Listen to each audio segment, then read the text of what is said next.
I used to be fearful of losing $5,000. Now putting $250 in the line, it doesn't even make me flinch. I literally cashed out my 401k and I walked away from a $200,000 income job, which most people never quit, and I went all in. Everyone told me it's too risky. And that's why 99% of people are broke. I knew nothing about business, nothing about real estate investing 6 years ago, and that's when I woke up. I just wasted 33 years of my life, literally. I'm shocked to hear you say that, knowing you. Men are supposed to go out there and provide, hunt, and that's just not the age that we live in today, unfortunately. Guys will go on a first date with a woman, they'll let the woman pay the bill. They're weak. This is the best time ever in the history of America to be alive. Technology, AI, YouTube. We can access knowledge and gain information so quickly today. The best way to make more money is to...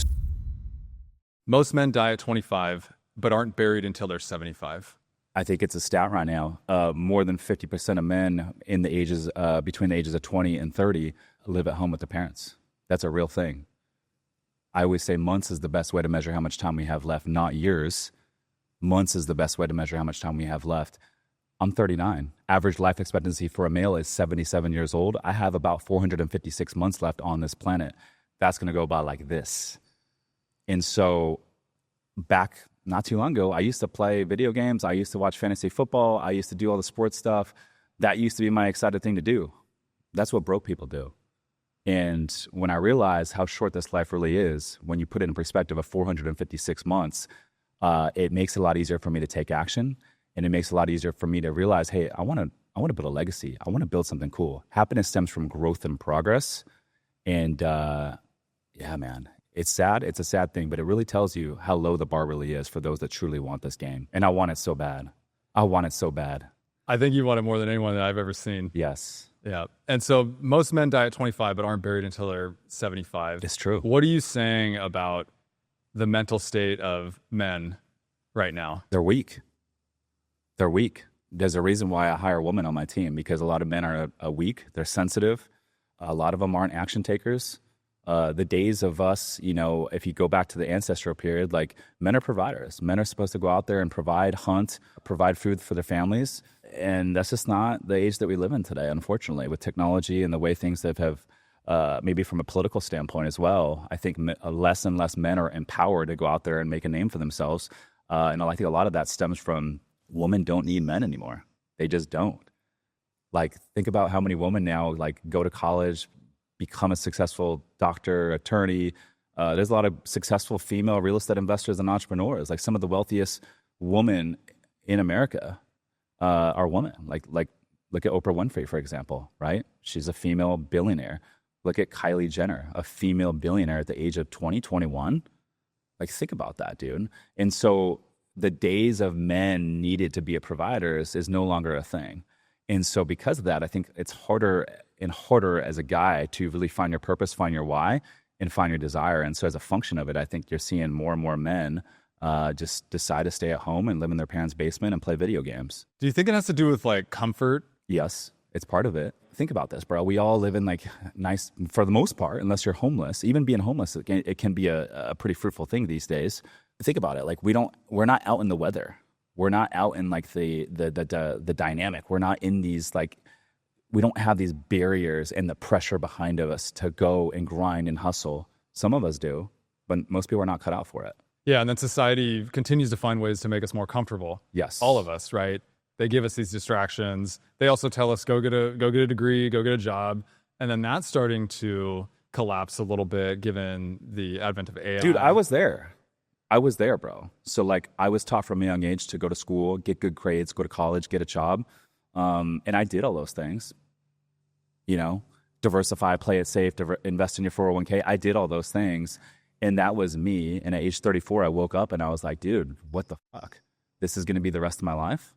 And that's when I woke up. I knew nothing about business, nothing about real estate investing 6 years ago. And that's when I woke up. And that was my calling. And that's why I'm like, dude, I don't have time to waste. I just wasted 33 years of my life.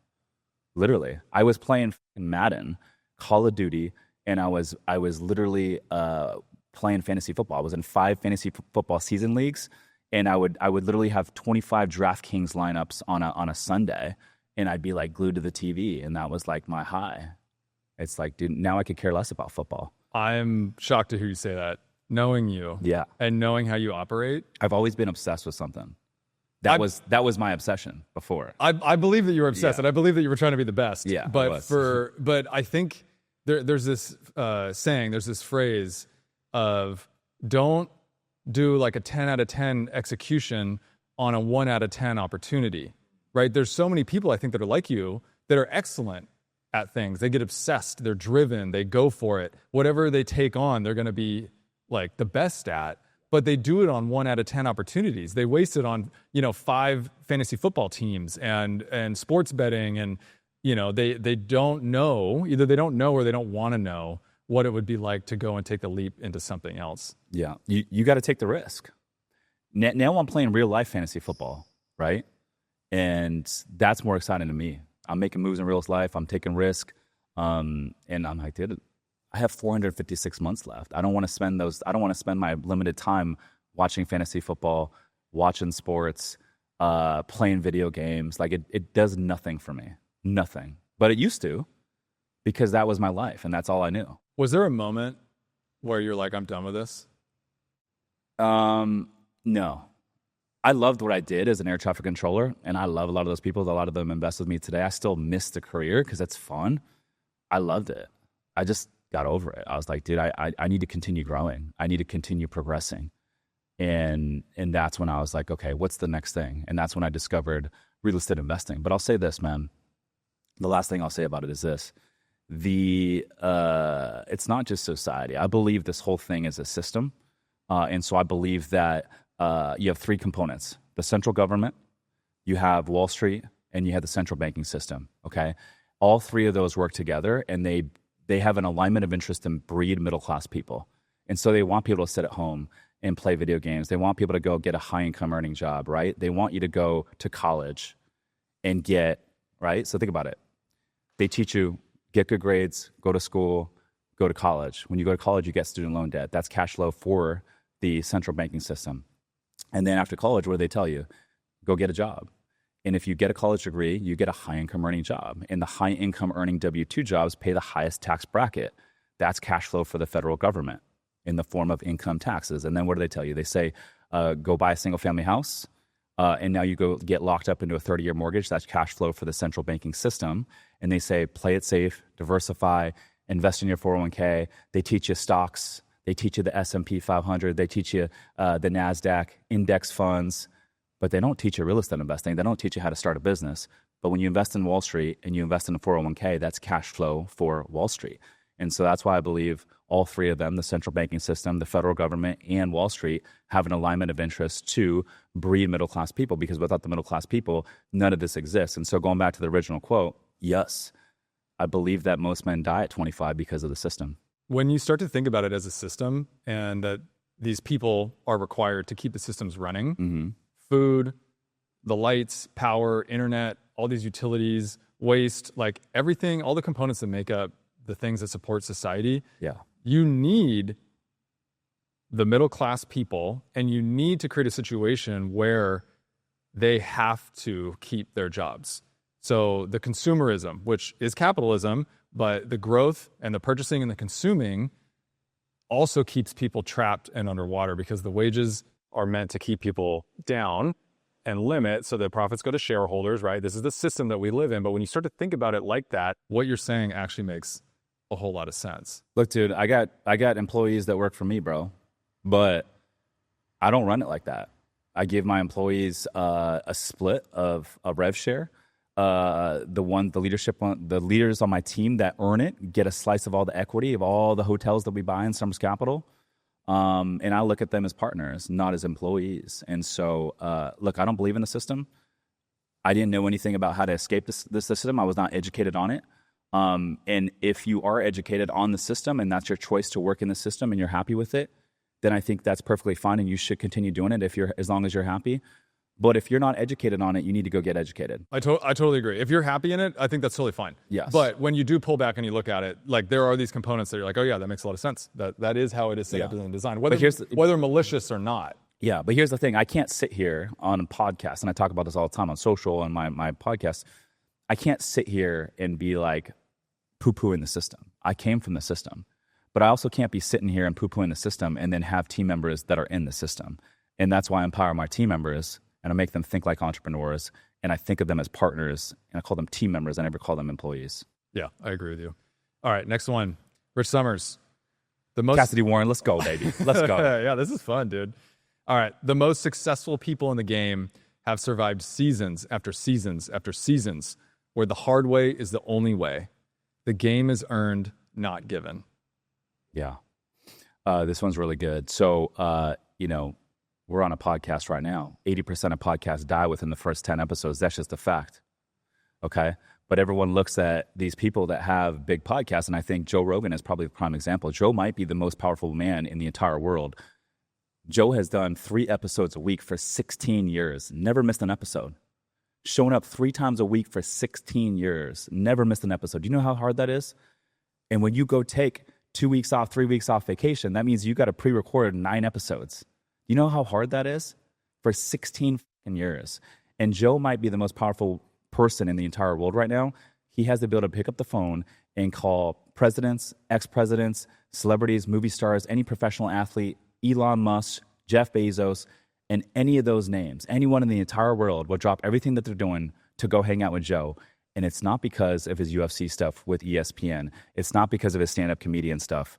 It is because of his fucking podcast. And so people see that outcome and they think, man, I really want the end result. But then they get into a podcast and they start it and they get 10 episodes in and then they give up. That is 99% of people. And that's why 99% of people are broke. So the hard way is the only way. What conditions are you creating in your life to get you through each season? Number one, you got to go all in. I don't believe in a lot of people start side hustles and they're like in a full-time job and they're like, oh, I'm going to do this hustle on the side. Okay, that's great. But at a certain point, you got to go all in. Okay. And so one, I believe if you really want something bad enough, put yourself in a situation to where you don't have a plan B. Okay. So for example, when I was working a 11-year government career and I got in the real estate space, I didn't just dabble. I literally cashed out my 401k.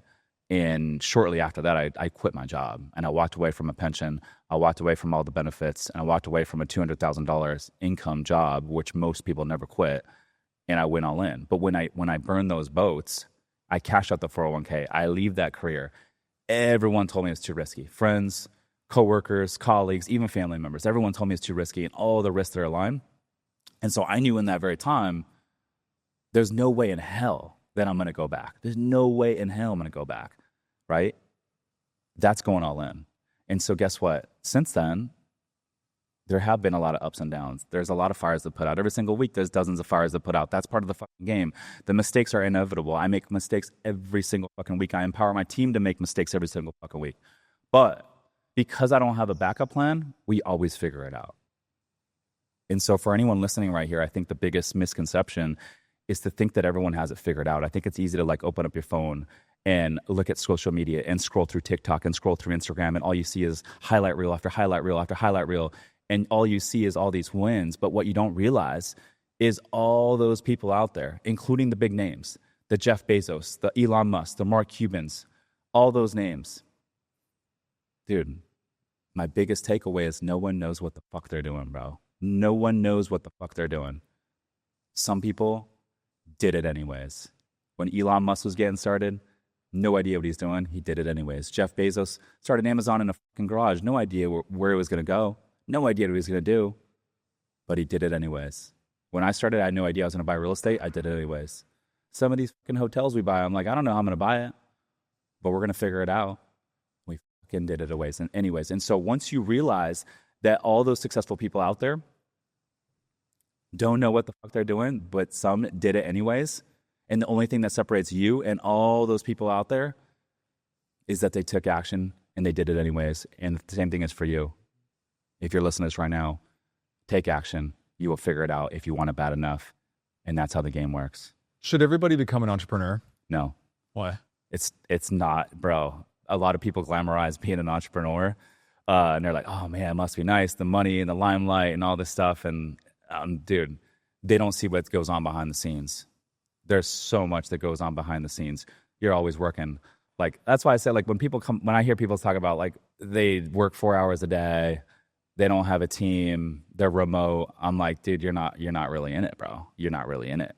This guy doesn't understand the game. I'm like, what is he talking about? That's not how this game works.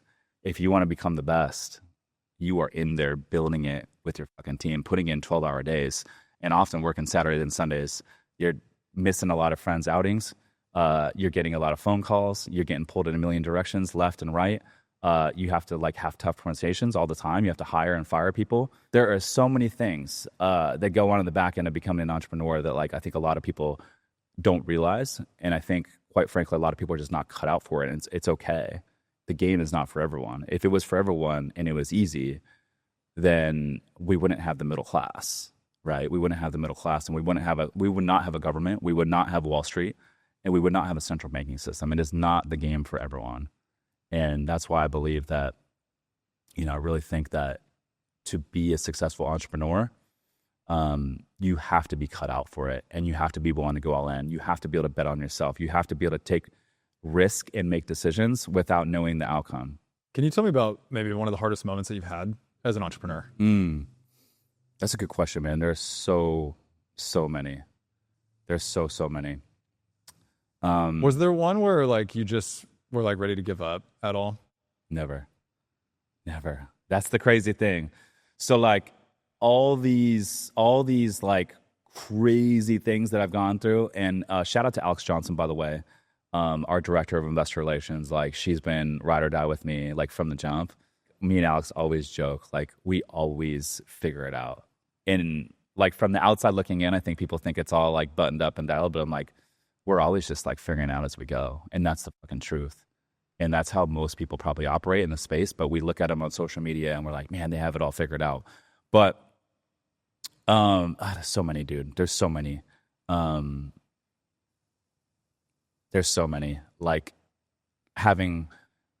$250,000 non-refundable on a hotel and not knowing where the lending is going to come from because the lender pulled out in the 11th hour. The EMD is already hard. And now you have $250,000 of your own money at risk. The lender pulled out. What are you going to do? Right? Another deal with Bodega, we had $375,000 EMD, non-refundable. What's going to happen? There's a lot of those nights. There's a lot of nights where it's hey, how are we going to make payroll? What are we going to do? Where's the money going to come from? But we always figure it out, bro. We always figure it out. And every time you figure it out, it makes you a better version of yourself. How big was your 401k that you cashed out? $340,000. $340,000 was your 401k, and then Now you're doing deals where you're putting $250 non-refundable on the line. You're putting $350 non-refundable on the line. Yeah, and that doesn't even get me out of bed anymore. I'm whatever. Yeah, it's all perspective, right? Yeah, it's all perspective. I used to be fearful of losing $5,000. Now putting $250 on the line doesn't even make me flinch. It doesn't, because I know I'm committed to the goal, and I'm hey, I want to figure it out. I have no problem putting EMD down. Because when I put EMD down to get a deal, I know I'm all in. I'm gonna get the deal, even if the lending pulls out in the 11th hour. And that was the second hotel that we bought. But today, this last hotel that we bought in San Clemente, and this is a good lesson for your audience, is the game gets easier as you grow. The problems get bigger, but the game gets easier as you grow. And if you do the right thing, and that's taking care of investors, that's taking care of vendors, that's taking care of your team members, that's building trust long term. If you always do the right thing and make sure that everyone gets taken care of, and you do everything that you say you're going to do as a byproduct of it, the game gets easier. So I gave you the example of the second hotel we almost bought. An SBA lender pulled out in the 11th hour, and that's why I'm dude, I don't fuck with SBA lenders anymore. And we had $250 non-refundable, and luckily the seller and the broker wanted to get the deal done. But they could have took our $250.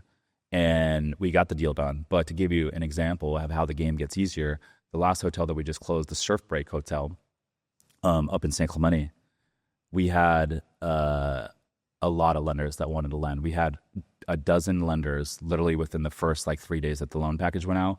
And the lender that funded the deal, they funded it in 7 days. That's crazy, right? That's wild. But the last thing I want to say is this. With the entrepreneur stuff, to really be cut out for the game, you got to be willing to put in the 12-hour days, and you got to be willing to, be okay when shit gets tough, knowing that every single vendor, every single investor, every single team member, they're all going to get paid first. And so if that means that you're going to lose your own money, or you're going to go through periods and seasons where things get heavy financially to make sure that everyone else gets paid, and you're the last one, then maybe you're cut out for it. But that's how the game works. Yeah.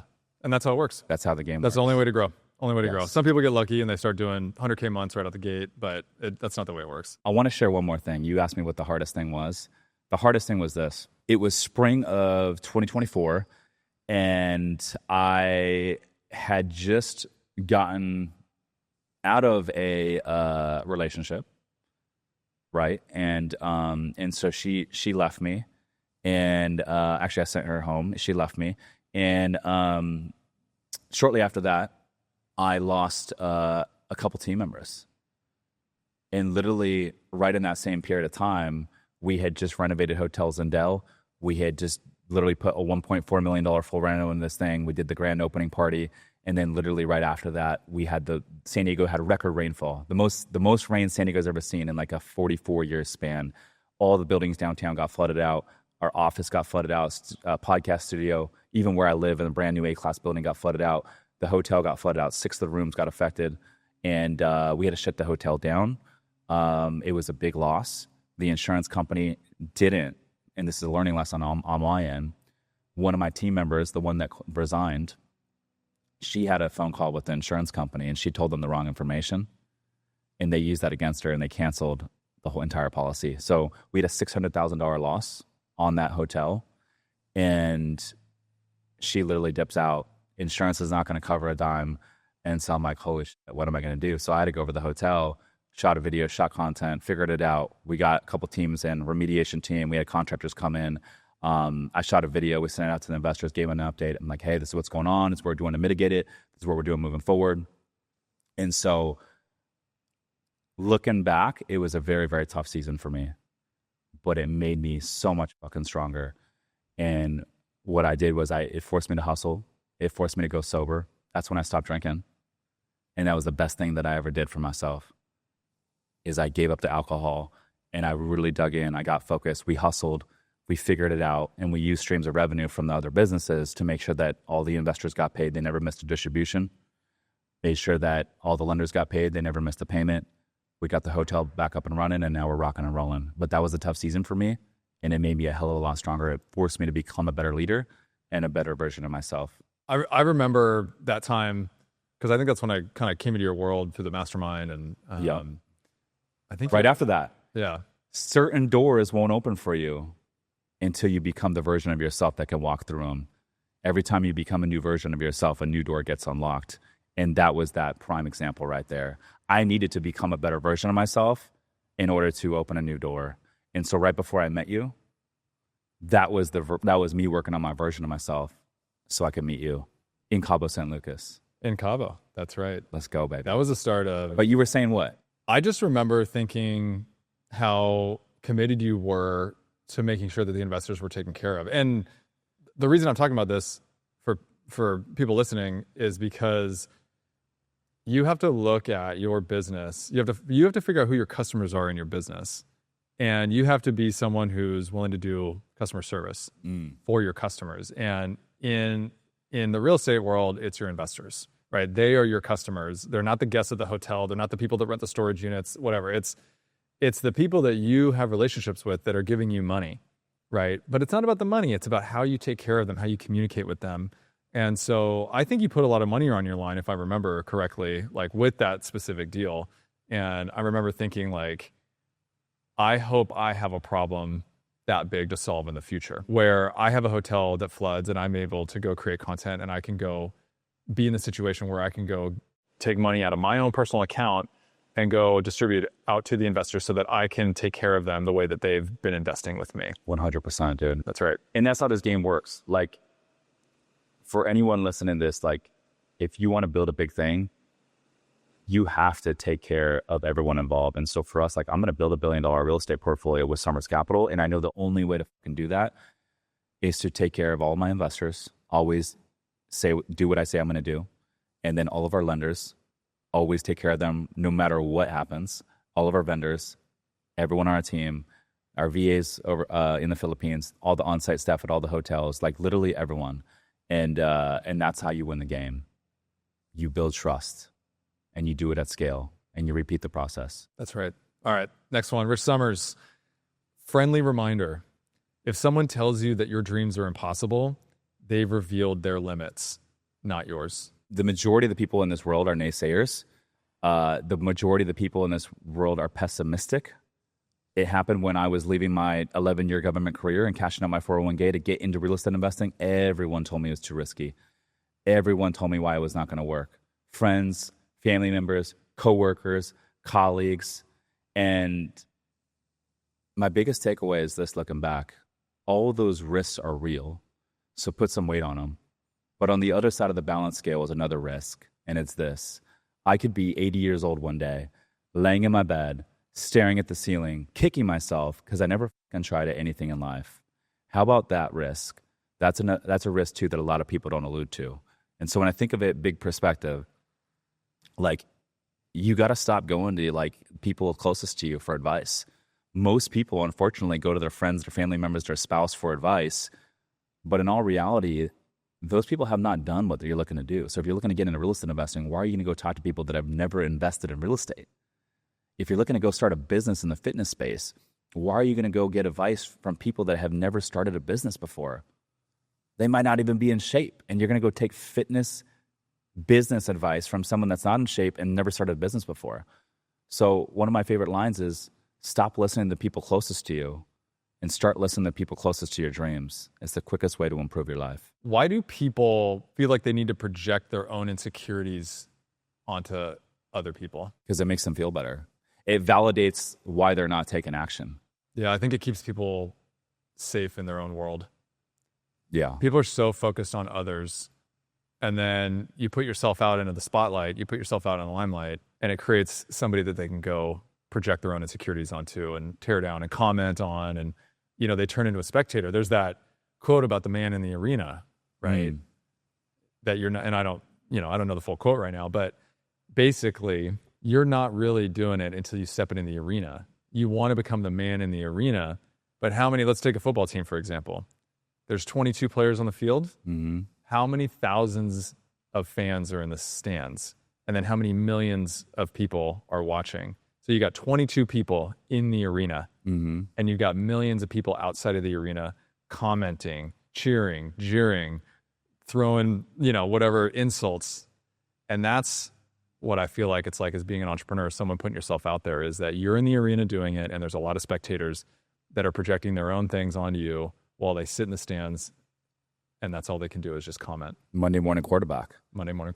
I always say it's okay to cut friends who are no longer aligned with the person that you're trying to become.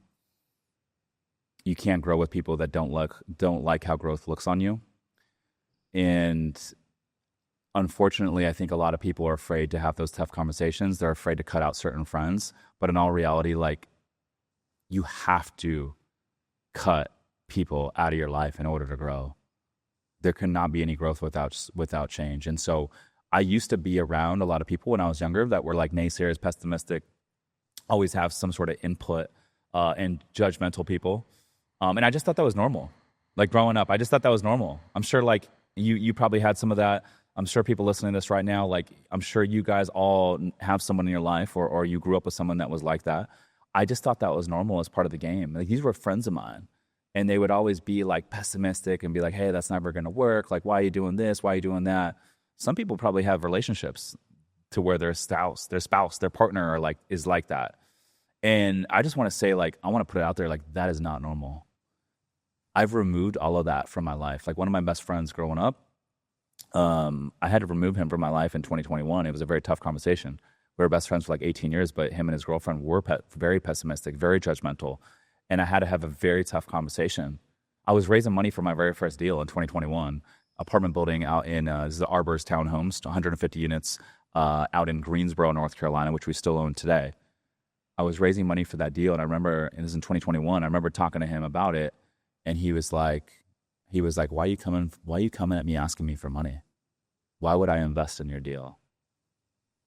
And it's crazy because like when we like raise money, that's not the feedback that we get. People are like, oh my gosh, thank you so much. I didn't even know this was an opportunity.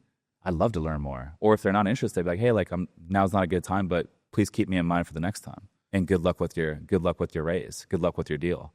That's what most people say in my circle. And when we would go out to eat, he would be like, I remember he would be like, him and his girlfriend would be like, I like to tip people well. That's just who I am, right? And so if I go out to eat, restaurants, go out to whatever I'm doing, I like to take care of people. That's just who I am. I like to come back to the same spots, and like I want to be welcome when I come back. I want people to be like, yo, what's up, Rich? Like, we want to serve you, right? And so I remember him being like, why are you tipping so much? Why are you doing this? Why are you doing that? And every time I walked away from an outing with him, I didn't feel good about myself. And so it was a very tough conversation. But in 2021, I decided to remove myself from that conversation, and we haven't talked since. And so that's why I say it's okay to cut friends who are no longer aligned with the person that you're trying to become. And the truth is, you just can't grow with certain people. That's just how the game works. And so I removed myself, and now I've grown a lot as a function of it. And the last thing I'll say is this. Now my circle is like all uplifting, positivity, forward thinking, like-minded individuals, action takers, the doers, the 1%. And there's no negativity in my circle. I do not allow any negativity in my circle. And the second I hear it from like some outsider, I'm like, no. Pull back. That person's not in my circle. I don't allow it. The pessimism and the complaining, you said it's not normal. It's normal for a lot of people. It's normal, but it's not the right way to live. And it's I know what you mean. It's not normal. It's not the way it's supposed to be. Scarcity. It's scarcity. It's lack. It's negative energy. I didn't realize how much I was in it. My own family, a lot of my friends, people get together, and it's like I leave those engagements, the dinners, the parties, the whatever, the one-on-ones, and I'm just like drained because everyone's so focused on other people and tearing them down. And you don't realize it until you start to try to do something on your own, right?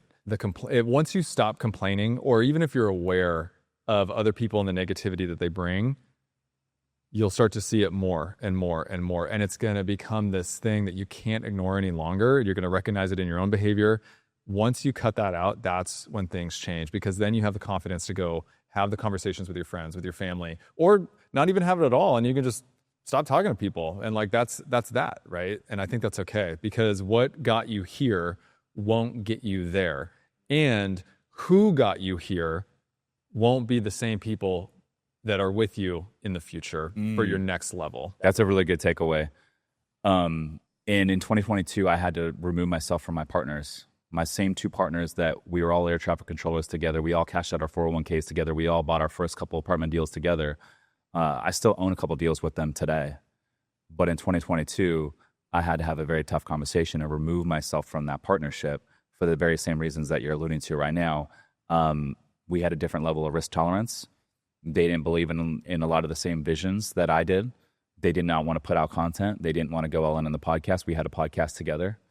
And so we had a different level of risk tolerance. And because of that, every single decision that popped up, and when you're in the game, you're truly in the game of business and real estate investing, there are dozens of decisions to make every single day. And every decision was a 4-hour grueling meeting. It would take an entire week to make one decision. I'm like, dude, you can't grow that way.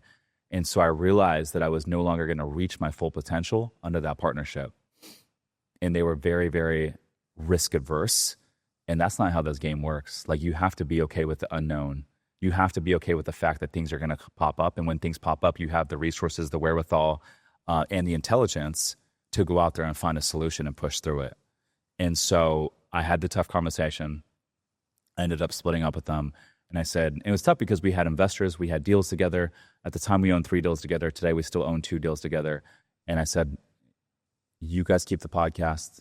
I'm going to start my own. They just came from a different place, bro. It was a place of scarcity. I love those guys.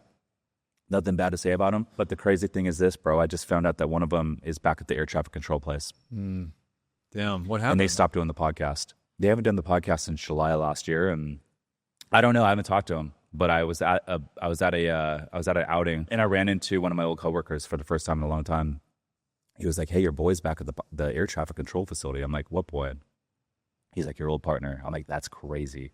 When I ask people about why they're not taking the risk or taking the leap or taking the jump into the thing that they want to do the most, I ask them, like, what's your worst case scenario? Like, well, I would just go back and go back to working my job. I would just go back to working the job that I'm working now, or I'd find another job. And I'm like, bro, your worst case scenario is what you're doing right now. Right now.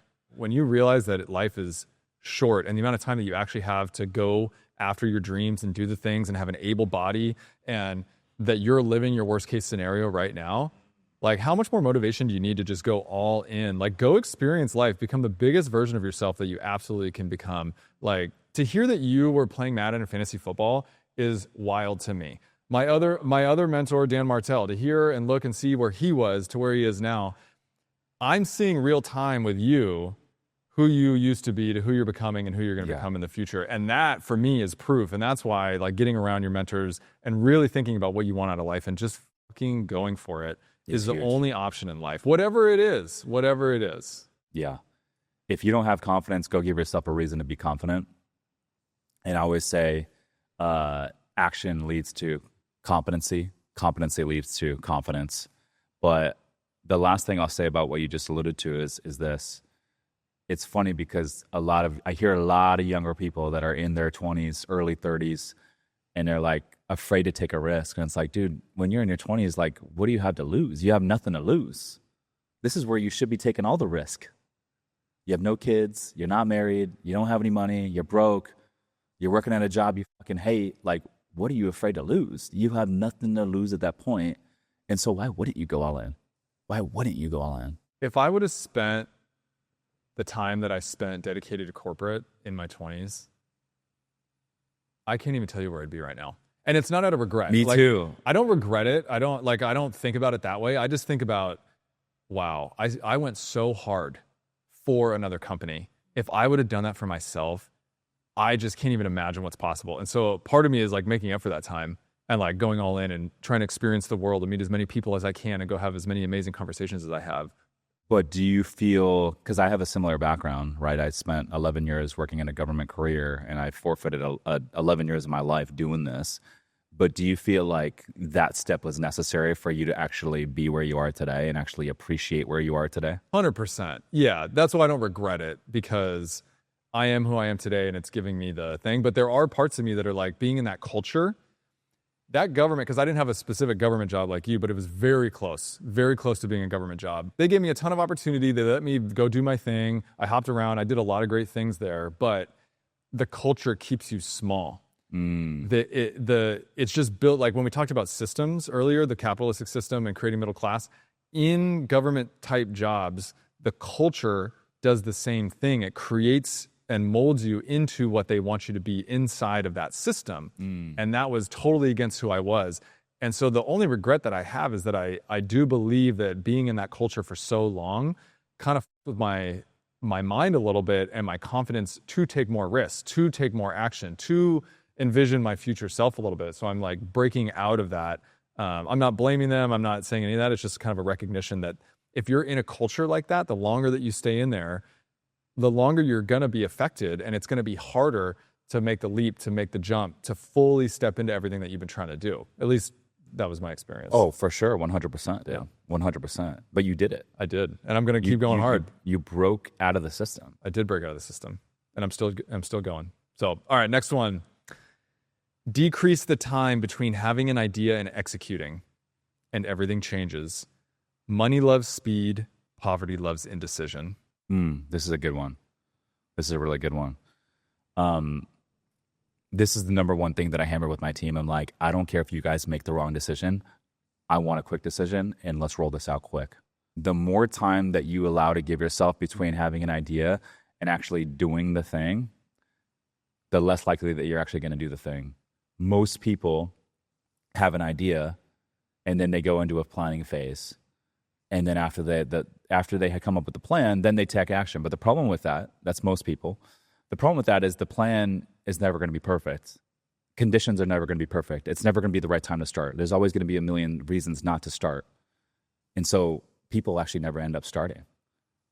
Successful people, they have an idea, they commit to the target, and then they figure out how. And so that's why I always say, like, whenever I have an idea with the team, I'm like, hey guys, like when we started the hotel mastermind, I didn't know anything about masterminds. Everyone that's coming on my podcast are like talking about their mastermind communities. I'm like, damn, this is a cool thing. And I was like, okay. And I was like, damn, no one had a boutique hotel investing mastermind. And so I came in the office one day And I was like, hey guys, we're gonna start a boutique hotel investing mastermind. And I didn't know if it was, I didn't think I was ready at the time, but I didn't want someone to beat me to it. And so I told the team, I'm like, hey guys, we're gonna roll out a boutique hotel investing mastermind. And they're like, okay, well, what are we gonna teach? What are the courses? What's the material? I'm like, guys, none of that matters. Let's just go and get some customers. So I went on social media and I went on Instagram and I put out a couple of videos. I was like, hey, if you want to get in the boutique hotel investing game, take advantage of the tightening Airbnb regs and the 40 million retired baby boomers, click the link below. I'm going to be hosting a free 1-hour webinar next week, Tuesday night, blah, blah, blah. I knew nothing about masterminds. I knew nothing about webinars at the time. I believed in mentorship though, because we had paid, my two partners and I that we broke up, we paid our mentors, one of our podcast guests, $70,000 to teach us the apartment game, John and Tony Azar. And that's what taught me how to underwrite bigger deals, all that. That's what got me in the game. And so I believed in the mentorship already, but I knew nothing about masterminds. I was like, what the fuck is a mastermind? And so I already knew the value that those things can be, and I knew my value. And so anyways, long story short, we have 110 register. We have 77 show up to this 1-hour webinar. And I present for 30 minutes why boutique hotels, why Airbnb is going away, case studies of our deals, and then I did a Q&A. Before the Q&A, I was like, hey, there's 77 of you in this call, and for the first time ever, I'm rolling out a brand new opportunity for just 4 of you who are ready to take your real estate game to the next level and committed to buying a boutique hotel. Click the link below, and we can talk about the opportunity. I'm going to get into some Q&A. I don't want to answer questions about the opportunity. If you want to learn more about the opportunity, click the link below. We had 16 book calls. We did $220,000 in gross revenue from a 1-hour webinar. And then I went to the team and I said, now let's figure out what we're going to teach.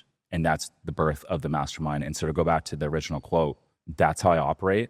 And I'm like, dude, as soon as we have an idea, I'm like, let's go fucking do it. We're going to do it right now. And let's just go test the market. And if there's something there, we'll lean into it. We'll throw gas on it. We'll double down on it. But if we test the market and there's no demand, we're like, we'll just table it and we'll go a different direction. And so I think so many people spend so much time going into this plan and they're like prepping coursework. I was talking to some guy the other day. He's been prepping for his mastermind for 9 months. Courses, videos, tutorials. I'm like, you don't even know if someone's going to buy it. You haven't even tested the market yet. You might have just wasted 9 months. And I'm just like, dude, no, like, let's just go test the market. And if there's something there, we'll lean into it. If not, we'll just pivot. And that's how I operate. And that's how I've always operated. And so my team knows it's the number one thing that we go by is like quickness. Money loves speed. Poverty loves indecision. I think this is a Hormozy, I don't know if it's a quote or somebody's talked about.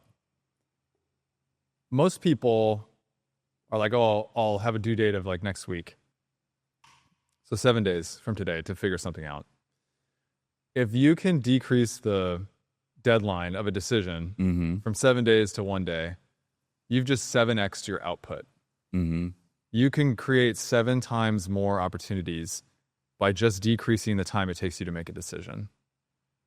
And think about what that means for a business that's trying to generate revenue, trying to generate sales, trying to help people.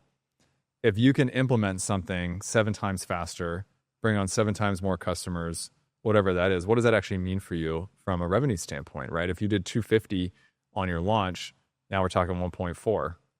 You know, I'm using fake numbers, but for sure. But people's default is to delay and think about and plan. Like, how did you learn to decrease the time between making decisions? I think it was through the reps and the at-bats. Like, I never grew up this way. I grew up risk averse. My parents are very, very tight with money. My mom's an immigrant from Taiwan. And so she's always worked like retail jobs where she's traded her time for money, like low income jobs. And she's always saved every single penny that she's ever earned. And she's still that way today. When I go home today, she'll tell me like, hey, turn the lights off. Like, literally she says this in Taiwanese. She says, "Batin Quan Tiao." I'll never forget this. This is the only thing I know how to say in Taiwanese, but it means turn off the lights. Wow. Because even today, she's like coming from a place of scarcity. That's just how she is. And so I was always raised this way. And so when I got into business and entrepreneurship, I was always afraid of taking risk, and I was always defaulted in like, oh, I got to go in this planning phase because I don't want to make a mistake. And so it was through the reps and the at bats, like the first 11 unit building that I bought in Cincinnati. I didn't know this at the time. I thought I was just getting into the real estate game, but I didn't know it would lead to all this. But that first deal gave me a little bit of confidence, and I learned some mistakes through that deal. And that gave me some more confidence to do a second deal, and a third deal, and a fourth deal, fifth deal. And now 14 deals later, I'm become a different version of myself to where I'm like, oh, I realize money loves speed. And the quicker I can like actually put my stuff into execution, put my ideas into action, the quicker we're going to move. And like you said, it's all about making decisions. And I tell my team, I'm like, guys, I don't care if you make a wrong decision. Well, let's just make a decision and go. And the truth is, we're not going to get 100% of the decisions right. I'm certainly not. We're all speculating. We're all taking calculated risks, but let's use the information that we have at our knowledge. And let's make the best calculated decision and roll with it. And if it's the wrong one, we'll learn and we'll pivot. And if it's the right one, we've tabled so many ideas, dude. I'll try anything as long as it's going to create us a lift, and it's not going to consume too much of our time. And we've tabled so many ideas throughout the years, where I'm like, dude, it's not a big deal. Like, that's why I've said, like, let's just go test it. And if it's not there, cool, not a big deal. We don't have to roll it out. But we learned something from the marketplace. What does the marketplace want? What's the appetite? If you don't know the appetite, why are you going to spend time building something? Product market fit. Yeah. And so how do you deal with people's perception of trying all these things and the potential perception of chaos or bouncing around or not being consistent? And I'm not saying that you are, that that's the perception, but I think people procrastinate because they want to look perfect. Procrastination is perfectionism in disguise. And part of that perfectionism is how you're perceived by others. And so how do you deal with the perfectionism or people's perception of who you are as a person? Can you elaborate on that? With the scarcity mindset, because I come from it too. When I'm visiting my family, yes, they're turning off the lights behind me, just every room. I've had to like let that go, because that's just who they are, right?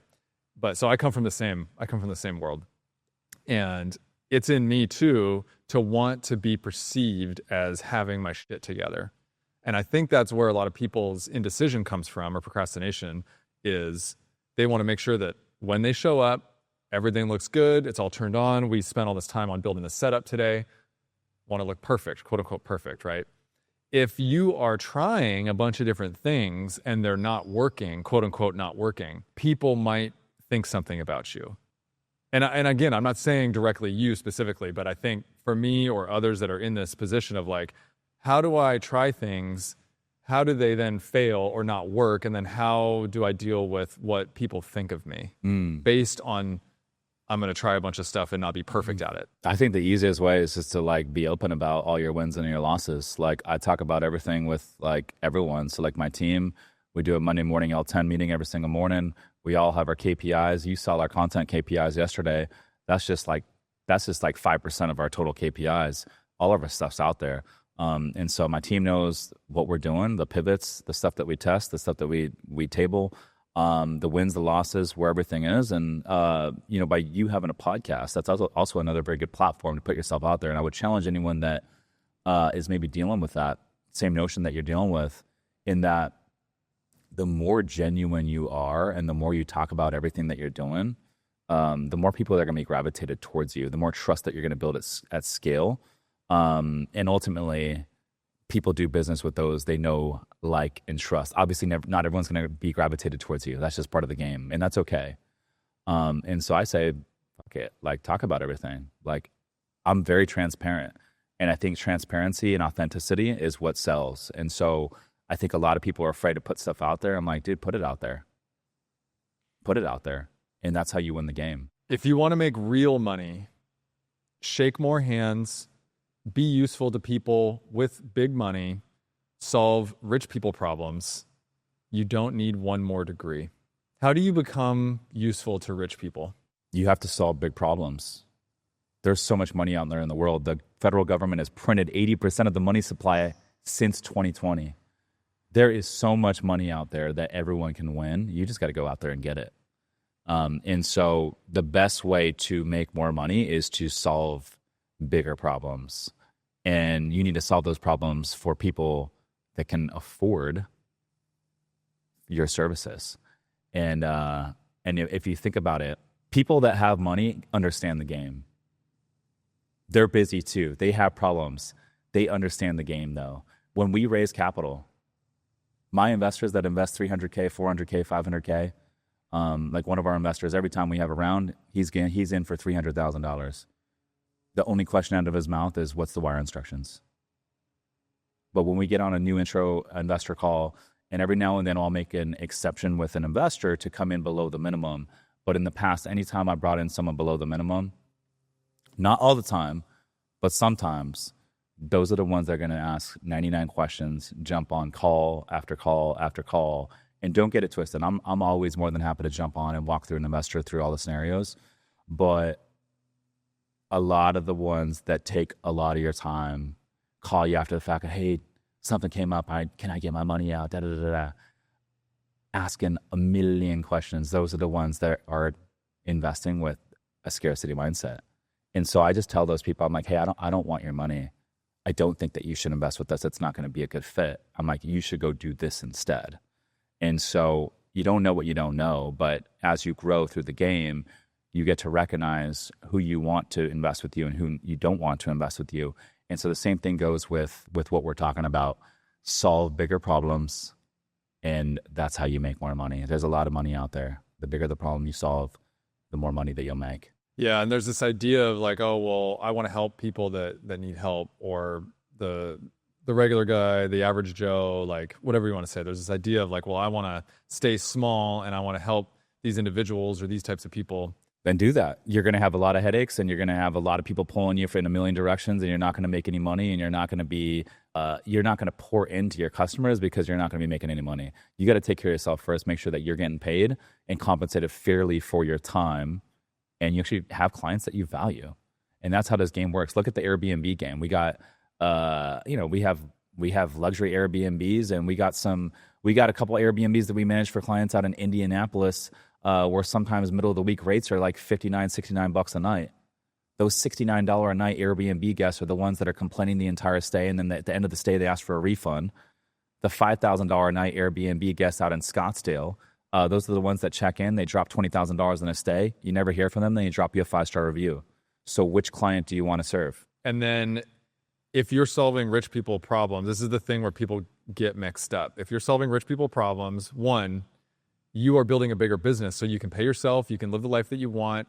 You're not just running around with your head cut off, like putting out fires because you can't hire people because you built a small business. And when you make more money, if you want to help people, if you want to help these other people that you think deserve it or do deserve it, the more money you have, the more resources you have, the more access to people that have money and resources, the more people you can actually help and serve, because you are making more money. And what solves problems in this world is access to the right people and the money that can go help solve the problem. So you actually, instead of just like if you're doing a group coaching program, instead of doing one-on-one all day, every day, and you can only max out at, 10 people a week, you can do a group coaching program, 100, thousands of people you can help, and you're actually making more money that way, and you're helping more people, right? Bro, and people that have money, they get the game. People that have money have way bigger problems to worry about than, is this $25,000 investment going to work out or not work out?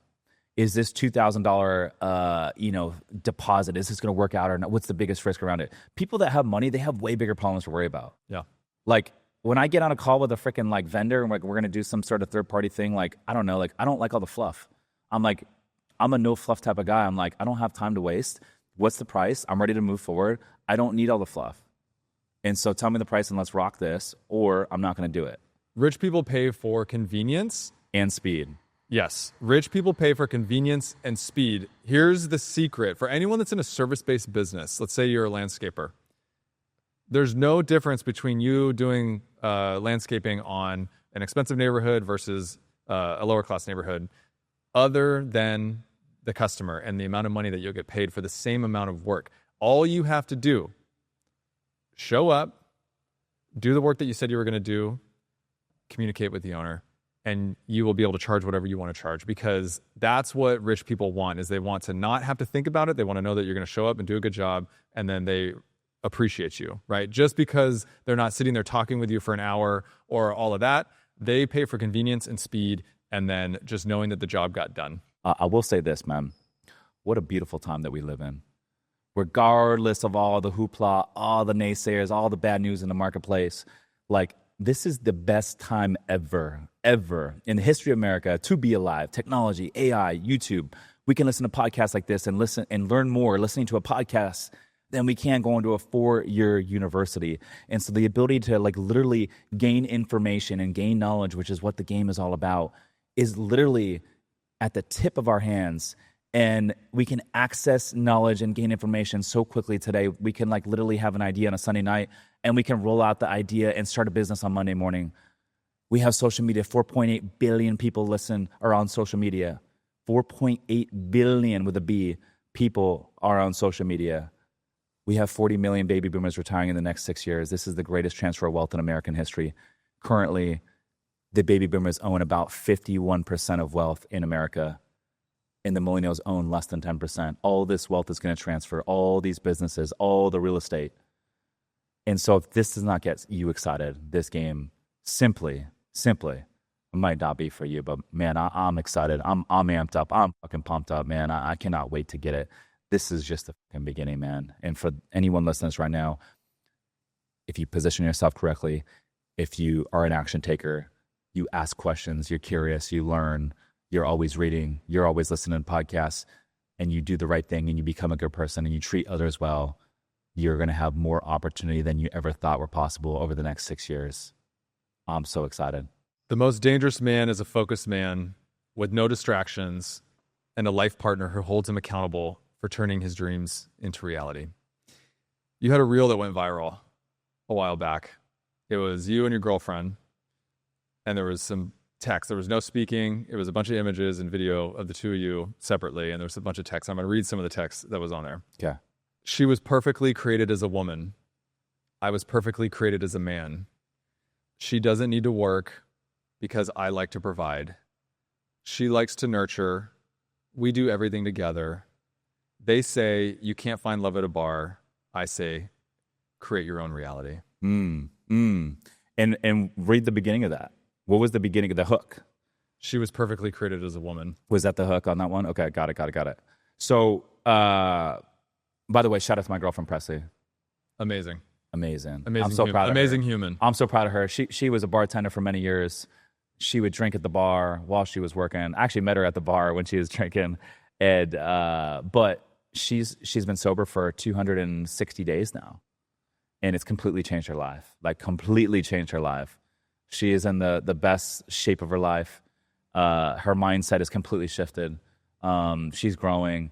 She's progressing. I'm so stoked to be with her and very proud to call her my girlfriend. But the life hack is having a partner that supports you, invests in your dreams, and is 100% all in with you. One of the biggest distractions that anyone can have right now is being single, running around, setting up dates for the weekends, going out to the bars, drinking, like just setting up dates and going to all these bars and dinners and outings and all that. Like, that's a second full-time job. And so to be able to like literally reallocate all that time that you spent drinking, going out on dates, dating girls, talking girls, texting, emailing, DMing in the Instagram, like girls sliding in your DMs and all that. If you reallocate all that time into building your dream and actually putting it all into your passion and whatever it is that you're building, I don't care if you're in the fitness space, insurance space, whatever the fuck you're into, all that time compounded over weeks, over months, over years is the difference between someone making it to the college basketball level and someone making it to the NBA and becoming Kobe Bryant, Michael Jordan. It's a lot more fulfilling. It is the life hack and is the ultimate growth hack, I believe, that there is out there, is having a partner that is 100% all in with you and you guys are building it together. It's a beautiful thing. And God, I love it, man. It gets me so excited talking about it because we do everything together. We're sober. We do everything together. We're going to the gym together in the morning. I get off work. I get out of the office. We're going walking together, hiking. we do so much together, man. It's so much fun. We're on the boat in Catalina together. We travel together. We have a good time together. We laugh together. We have fun. But it's also like it's someone that I can talk to about everything that I'm going through. What changed for you when you two committed to each other? Honestly, like everything. It gives me more confidence. What changed for me is all the distractions were cut out of my life, and it allowed me to like really focus on growing what's important to me and growing this empire. And she's like right there next to me, alongside me, and she's building her stuff too right now, which is very exciting to see. And she's working with Heather Wolk. Shout out to Heather, who was on my podcast not too long ago. But I went to Heather Wolk and I said, "Hey, I'm gonna pay you. Will you mentor my girlfriend?" And she didn't have like a one-on-one program for that, but she was like, "I'd love to." So we paid Heather for the information, and I'm a big believer, and so are you, of like going to someone that's already doing what you want to do at a high level, and you pay them for the information.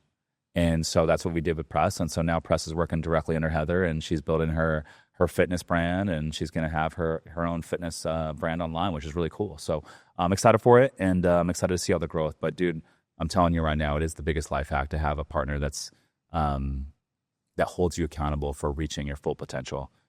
It's the deepest love language that you could receive. I agree. And my wife is that for me also. People don't realize how important of a decision it is of who you're choosing as a spouse. Choosing your spouse is the biggest decision that you're going to make in your life. If you're an entrepreneur, if you're a business owner, having someone that supports you fully and is ride or die down is the only way that you're really going to be happy as an entrepreneur. Otherwise, if they are the type of person that subscribes to scarcity, lack, and all these other habits and things that we talked about, the complaining, the this, or all they want to do is just go to brunch on the weekends and hang out with, whatever, and just do their thing, like they just want to be a housewife or whatever it is, you're going to be sitting there looking at them wondering why they don't have the same desires and goals and dreams that you do for themselves. But you need, in my experience, you need someone that is ride or die supportive of their goals and dreams and your goals and dreams as well. Like together, but separate, right? Because they need to be doing their own thing too, right? And if it's just going through life because that's what they were taught to do, it just, in my opinion, it just doesn't work. And I will tell you that 5, 6, 7 years ago, my wife and I were different people. We weren't who we are today. It was not what it's like today. It was hard. It was hard because it was different. There was a lot of scarcity, a lot of lack, a lot of different way of thinking. And now, and this is unique for couples to go through a major shift, a major transformation together and both come out the other side better and together, because we both transformed into new human beings, right? And so I can't emphasize enough the importance of finding the right person, choosing the right person. And then if you're with somebody, having that conversation if you're feeling that certain way. So having the right life partner is the biggest growth hack that nobody talks about. Some partners will literally, like, I've dated girls in the past that like, look, I'll give you an example. When I left my air traffic control job in 2019, actually I was still working there at the time, but I was getting involved in the real estate space.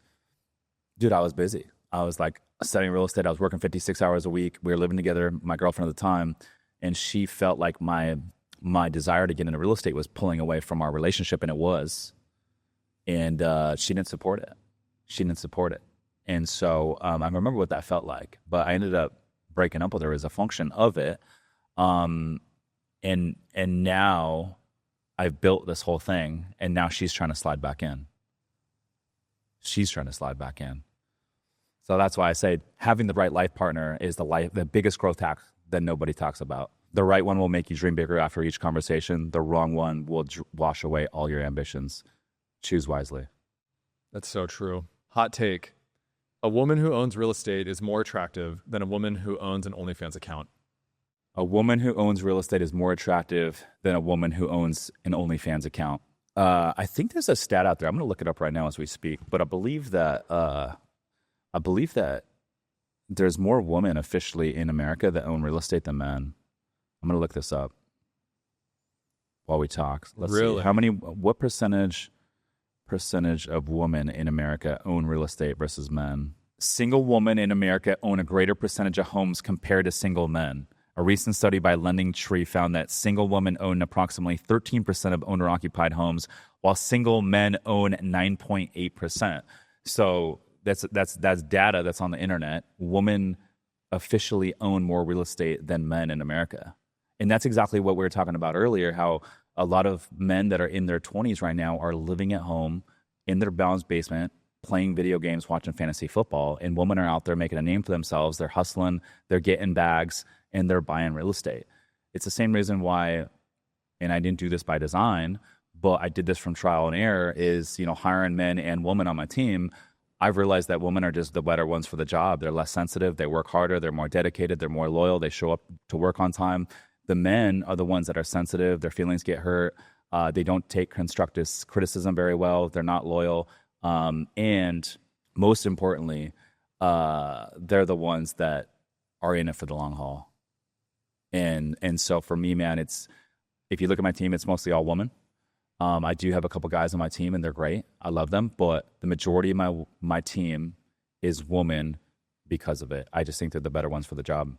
They're ride or die too. They're so ride or die. High quality. You have one of the best teams that I've seen, doing this stuff. So kudos to Alex, Lauren, Megan, everybody on the team. Oh, shout out to them. I love them. So getting back to that reel, it went viral. So she was perfectly created as a woman. I was perfectly created as a man. It talks about providing and nurturing.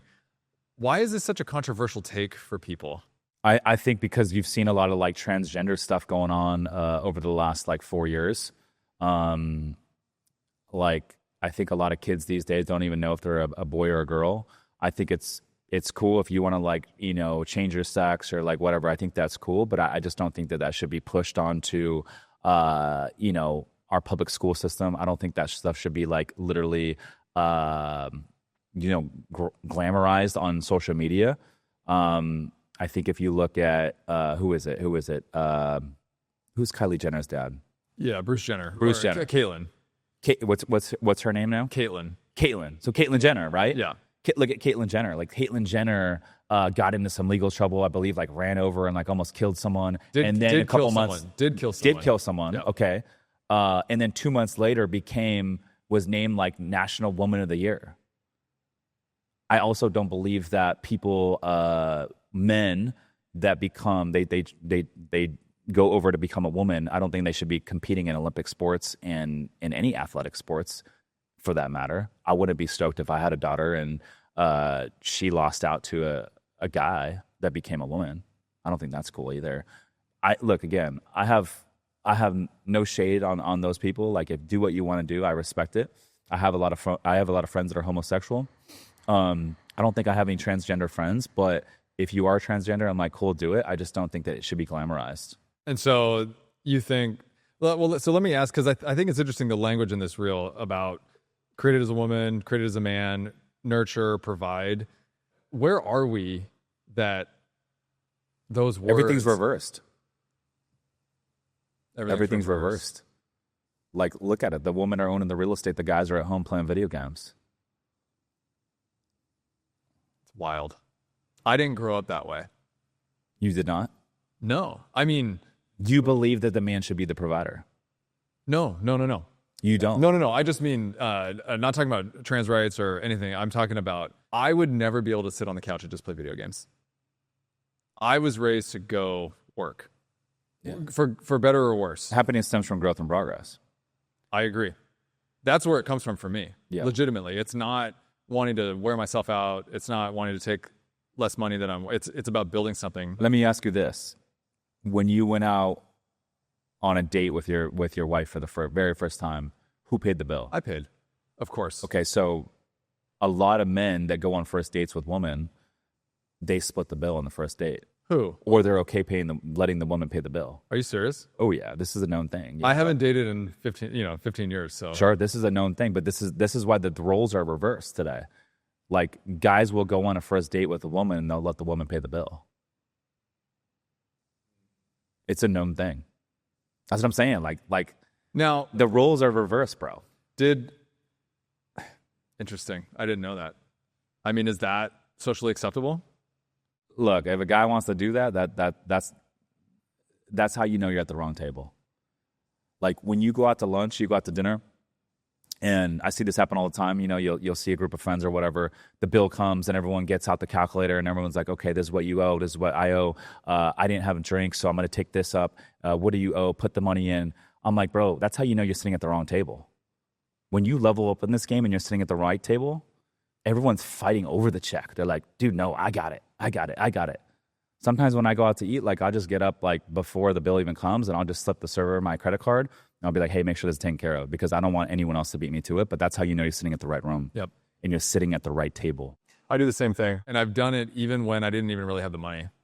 Yeah. I would do that. Put it on a credit card. Okay. Put it on a credit card. Fuck it. I would do it before I had the money. And that's just been something that I've done. I like doing that for other people to take care of the bill. I like slipping off, handing the server the credit card and then everyone, part of it is like, I just want people to have a good time and like whatever. We're all. I don't want things to get weird when the bill comes. Exactly. It's part of a vibe. It's like a vibe thing almost, right? Yeah. And I just want to give that. I like doing that. But that's where I came from. But I don't want to ever like I don't want to go out to like lunch or dinner with like people and then, you know, I think we've all been in a place to where like you go out to lunch with someone, it's like they're like bill comes and kind of like look at you. Like I don't know. Like it's just that's not the rooms that I hang out in. Yeah. It's just not. It really says something about you. And I used to call cell phone companies and fight over like $15 an extra charge on my cell phone bill, like argue with them because I had to save the money. Mm-hmm. And then there was a point I just stopped, like whatever. It's just going to happen. It's not worth my time. And I was talking to my stepdad about this. I was visiting and there was something with an insurance, something or other. It was like a $150 charge. And I decided, whatever, I'm not going to do it. And I was just kind of telling him about it. And he's like, no, you have to call and you have to do it. It's like, no, like I'm going to sit on the phone with them for like hours. I don't care. And he's like, no, you have to do it. I was like, why? He's like, because then you let them win. No. Who? How do they win? I lose if I call and sit on the phone for 4 hours trying to dispute a $100 charge. I lose. Yeah. They don't win. You're valuing your time at $25 an hour. Yeah. So I didn't know that was going on with. That's why people that wait in Costco line for Costco gas are brokies. They're brokies. If you wait in line at Costco gas, you're a brokey. I mean, go there on a Saturday, you'll see a 30-minute line for Costco gas. Everyone's lined up to what? Save $3? You're gonna sit in a 30-minute line to save $3. You are now officially valuing your time. I mean, do the math. That's $6 an hour. You are valuing your time below minimum wage. Minimum wage in California is $15 an hour. And you're saying you value your time at $6 an hour? And a lot of those people have kids in the backseat. And so they're teaching their kids the value of their time. $6 an hour? People that sit in Costco line gas are brokies. Yeah, you have to really evaluate. And the shift for me was thinking about growing my income versus saving my expenses. And you have a lesson about this. You say where people focus on saving, $4 Costco gas, $5 Starbucks. Areas that actually matter. Negotiating your salary, $20K. House hacking, $30K. Starting a side hustle, $40K. Decision of college, $50K. Mortgage interest, $20K. Stop focusing on $4 choices and start focusing on $40,000 choices. It's so true. It's so true. And it's exactly what you just alluded to, dude. Yeah, you can't save your way to being rich. You can't save your way to happiness. You have to grow your income. You have to grow your skill set. Elon Musk, Jeff Bezos, Oprah Winfrey, the list goes on and on. None of those folks became who they are by skipping Starbucks. Friendly reminder, there's nothing the 1% don't want you to know, but there's a lot the 99% refuse to believe. I think broke people refuse to want to believe anything. Like, whenever you go do something cool, broke people are like, yo, like, that's not fair. How did you do that? But people with money, people with an abundance mindset, people that actually understand the game, people with a growth mentality, people that are actually growing, will be like, hey, how can I do that? It's the same reason why when I was in the break room, when I was working my air traffic control position, and I got to a place 11 years in where I felt stuck. I didn't feel like I was growing, and I knew I needed to make a move. I overheard a coworker in the break room talking about how he just bought a fourplex in Cleveland. See, broke people would be like, oh, it must be nice. Oh, lucky you. But I was like, how did you do that? His name is Mike. I was like, yo, Mike, how did you buy that fourplex in Cleveland? And he was like, go read this book by Bigger Pockets. I'm sorry, go read this book it was a blue book by Brendan Turner on real estate investing. And he said, go listen to this podcast. It was the Bigger Pockets podcast. And I literally read the book and I started reading more books on real estate investing. And I started listening to the podcast. I started binge listening to episodes and I became obsessed, bro. And that's how I learned the fucking game, is by asking questions. And so broke people say it must be nice. People that actually are in the 1% ask, how can I do that too? That's right. It's not, I can't do that. It's, how can I get that done? Yes. It's asking how, it's solving problems. It's knowing that there is a way out of any situation versus the 99% that are stuck in the situations and feel like that there's no way out. Right. And again, anyone out there listening that feels like they're in this and we're attacking you, we are not, because you are listening to this podcast. You are absorbing this information and you're going to take it and you're going to go do something about it. You are not who we're talking about. We are talking about everybody else out there, unless you just listen to this and you don't do anything with the information. Because Rich and I are sitting here spitting game so that you can get a benefit from this. And there's a lot of lessons here. So 99.9% of our daily problems are solved by waking up at 5:30 a.m. and cutting out alcohol. All the answers you're searching for are behind the sacrifice you've been avoiding. 99.9% of our daily problems are solved by eliminating alcohol and waking up at 5:30 in the morning. Dude, it's so true. How many people do you know have all these problems? They're like, oh my gosh, I'm broke. I don't have any money. I need to figure out this financial burden. I'm going through a relationship breakup with my kids, blah, blah, blah. All these problems. I'm like, yo, like, are you drinking? Yeah, I'm drinking. How many times did you drink this last week? I drank 4 times this week. Okay. What time do you wake up? I wake up like 9 o'clock. I'm like, bro, you have all these problems and you're looking for all these answers. You're looking for all this solution. You might be getting on freaking pain meds and freaking prescription drugs to fix your solution. But in all reality, it's like, dude, fucking eliminate alcohol, start getting fit, go to the gym, wake up at 5:30 in the morning. Even better, wake up at 4:30 in the morning and do that for 30 days and tell me your life doesn't get better. Do it for 60 days and tell me your life doesn't change completely. And do it for 12 months, and fuck, that's a fucking entire level up. But I think everyone's looking for all these crazy like hacks and secrets, and I'm like, no, just eliminate alcohol and go to bed on time. It's not just waking up early. It's like going to bed on time is the hack. The best way to wake up early is to set an alarm to go to bed. So set an alarm at 8:30, boom. No phones after 8:30, in bed by 9, fall asleep, wake up early. There's no better feeling than waking up at 4:30 in the morning, 5 o'clock in the morning, and going straight to the gym, drinking, 32 ounces of water, being hydrated, getting a nice lift in, lifting some heavy weights, then getting out of the gym, have a little protein shake, getting ready. I'm walking in the office. It's 7 o'clock in the morning. I already got my lift in. I'm feeling good. I got my Starbucks, and I'm ready to fucking attack the day, man. I'm ready to get after it. It feels so fucking good. There's so much more energy that comes from being sober, dude. Like, I didn't realize it. I just thought it was normal to be like low energy, always like low motivation, just like sluggish. Like even when you have 2 glasses of wine, like before I like took breaks from drinking, I would go out on average 2 to 3 times per week and have like 2 to 3 glasses per wine. But 2 to 3 drinks on like a Tuesday night, the entire next day, like let's just be honest, you're not operating at 100%. You're operating at like 60% capacity the entire next day. And so if you're casually drinking 2 or 3 glasses of wine 3 times a week, which most people do, that's 3 days out of the 7-day week. That's like, what is that? What's 3 divided by 7? That's about 40% of your entire week is spent operating at 60% capacity. Like think about that. I used to think that was normal. But more importantly than that, bro, your energy levels are so thrown off when you're drinking. And when you stop drinking, like after 3 weeks, 4 weeks, 5 weeks time of no drinking, you feel it right away. Like your energy levels go through the roof. You're so much more focused. You're more dialed. Your fitness is more dialed. You're waking up early. You're working out. And let's be honest, when you're drinking, like you're going to the gym a couple times a week, but you're not moving the needle. You're not lifting heavy weights. You're not pushing your body. You're not growing. You're not evolving. You're literally just going through the motions. It's not really a real workout. And when you stop drinking, I'm telling you guys right now, anyone listening to this right now, if you've never tried it, just do it for 30 days. You don't need to commit to 100 days. You don't need to commit to 6 months. Like just commit to 30 days of no drinking and going to bed on time.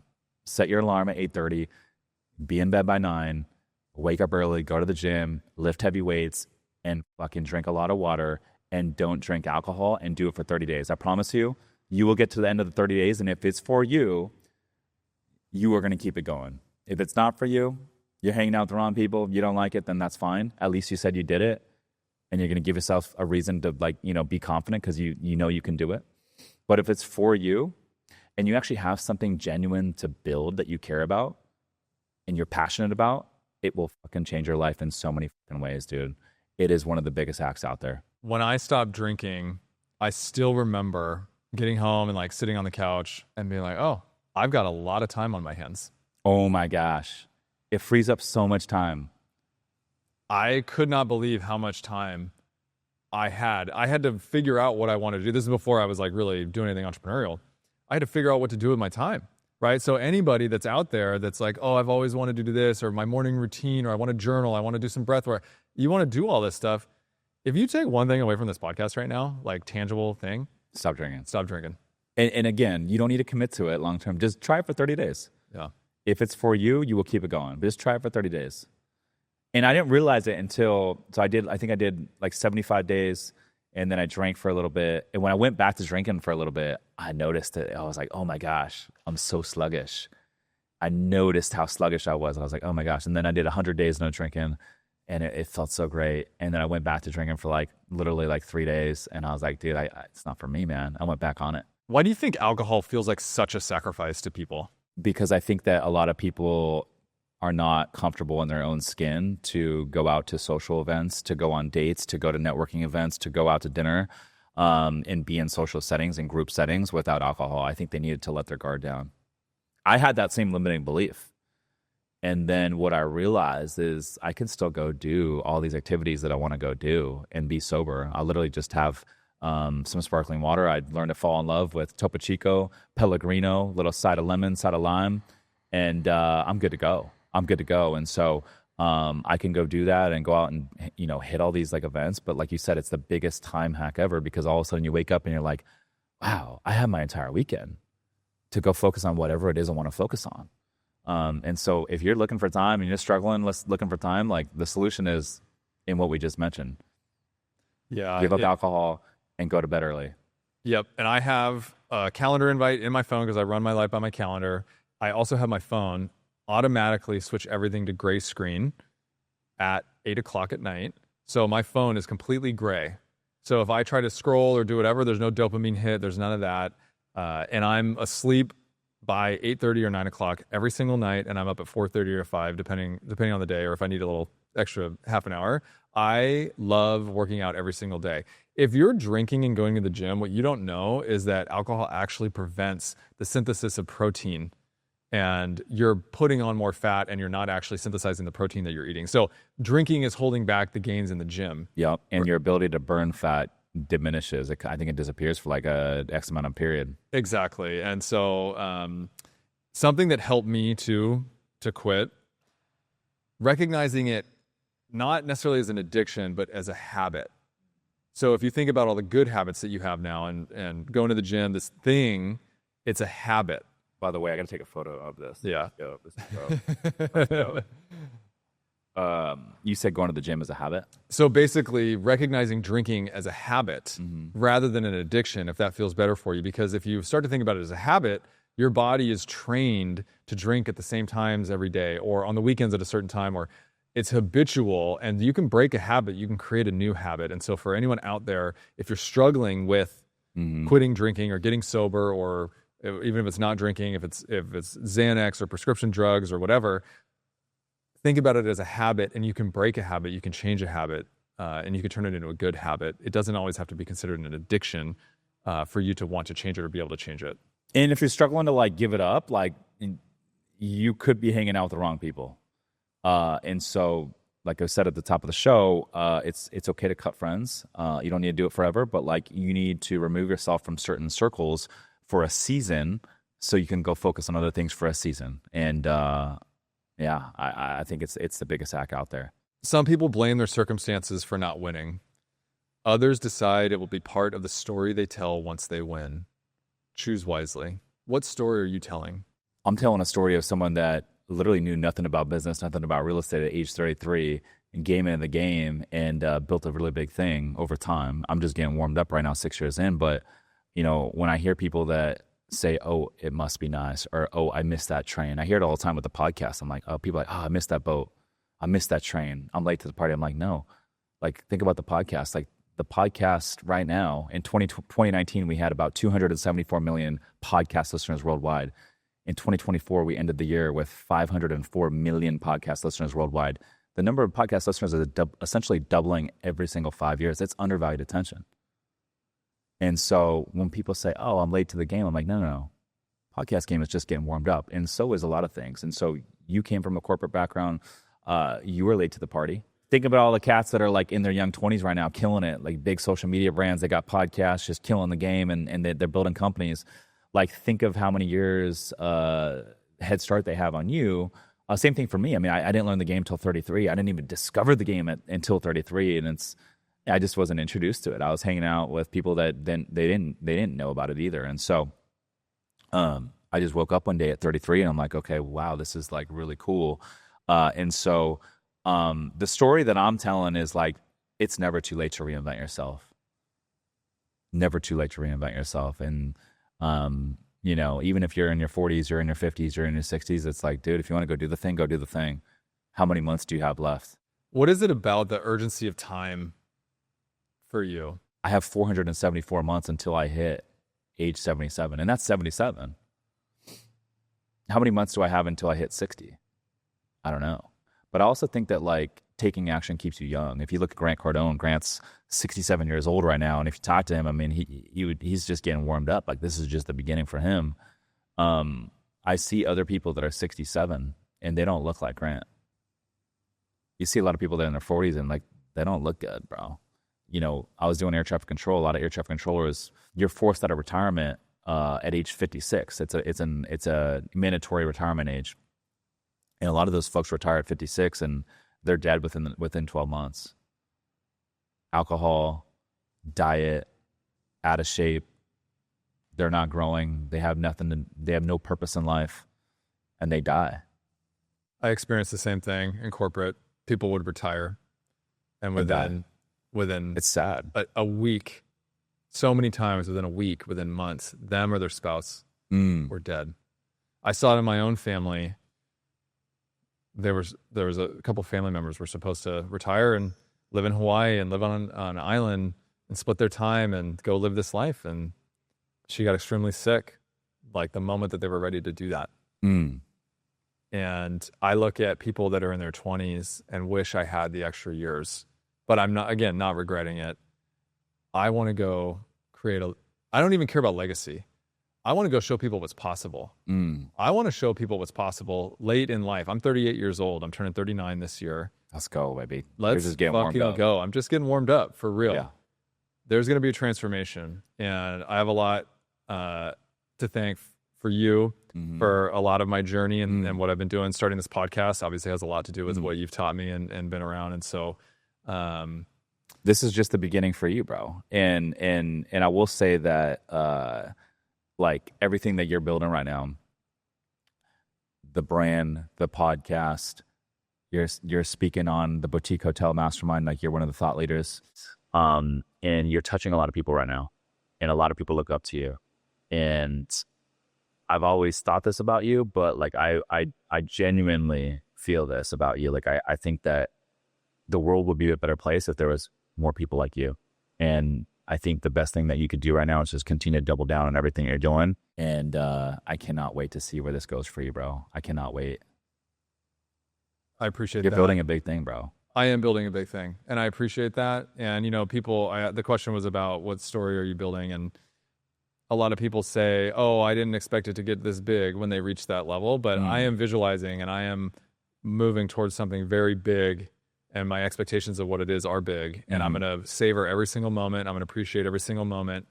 But I also want people to know that I am planning to be super successful, and that things will change, things will look different, and that's what I'm intending to do. But I also am who I am, and I'm going to remain authentic, and I'm going to remain true to my values, and I'm going to show people what's possible as a 38-year-old engineer that quit his job, lived in a van, started a podcast, built an empire, and helped people.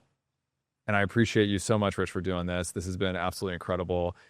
We got through like less than half of your life lessons, so I hope we can do this again soon. We'll have to do a part 2, man. Part 2. Maybe on the new boat.